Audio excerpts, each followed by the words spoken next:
What's up, everybody? Cody Rourke here, senior NFL analyst for ProFootballNetwork.com with our Senior Bowl preview this week. Obviously, as practice happens in Mobile, Alabama, the game this Saturday, January 30th. To be able to talk about some of the tight end prospects in this year's Senior Bowl, we're bringing on NFL draft analyst for Pro Football Network, Ian Cummings and Dalton Miller, once again, to be able to share their insight and their knowledge about some of these prospects. And look, gentlemen, I'm going to be frank with you. The position has changed almost every single year, right? We talk about the quarterback position changing, but tight end, it seems that the game has evolved from hand in the dirt to spread them out, flexed out in the slot, flexed out on the outside, isolated one-on-one, used as a wing or a sniffer. Obviously that's a position that I think is a challenge. Many NFL executives have talked about how the game has changed and how it's really forced them to adapt from some of these old school offenses to new school offenses. So Dalton, I want to start off with you here. Who are some tight end prospects that you have your eye on this week at practice in Mobile, Alabama?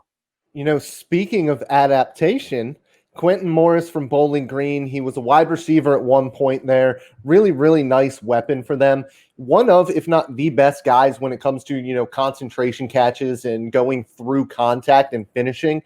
He's a big play kind of guy. I think he averaged about 16 yards per catch. And, even though he's playing at a smaller conference, that's really, really nice to see. And a guy who's 6'4", 250, he has the size to play the position. It's going to come down to, in these one-on-ones this week, when he's doing pass protection and when he's in the run game, how is he going to look as a hand-in-the-dirt blocker? Because we already know he's going to most likely look pretty good against these safeties and these linebackers. So watch him for the highlight plays, during one-on-ones when he's receiving, and really keep an eye on him when he's going up 1v1 against pass rushers.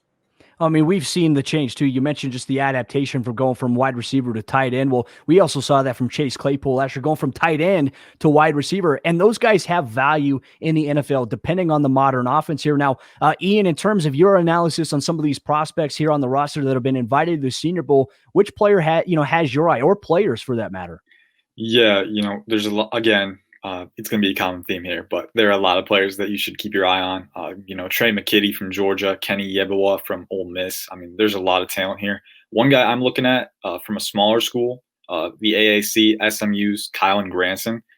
Granson is a wide receiver convert also. He was originally recruited by Rice, and he was a wide receiver prospect. He was a bigger guy, I think 6'3", 230 or whatever.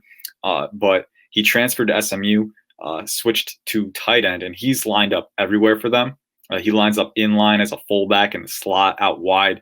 He does a little bit of everything, and you tell he's got the athletic talent to do it. He's got a lot of natural receiving ability because of his past as a receiver, and I also think he's a serviceable blocker too.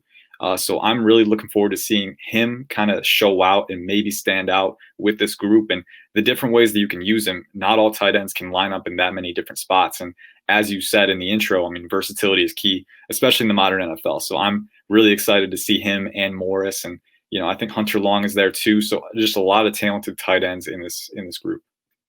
A lot of people, too, have said that the fullback position has died, but we're seeing tight ends used a lot more as a fullback. So you're not really seeing the traditional fullback, but you're seeing these hybrid guys being in line, used as a sniffer back. As you mentioned, you can do so many different things. You can chip release them out to the flats, and obviously the Senior Bowl is going to give these guys another platform to elevate their stock, to show NFL GMs, hey, take a chance on me. I can be beneficial to you, because we see the tight end position, guys like Travis Kelce in the NFL right now, Darren Waller, the size and speed that he has. Some of these guys can fit the bill for that. For some NFL franchise that is desperately in need, I think, for some help at that position, folks. But that is our tight end preview over here for the Senior Bowl this week in Mobile, Alabama. The game is going to be played this Saturday, January 30th. Be sure to check out ProFootballNetwork.com this week, and also be sure to follow along with Tony Pauline, our NFL draft insider here, ProFootballNetwork.com.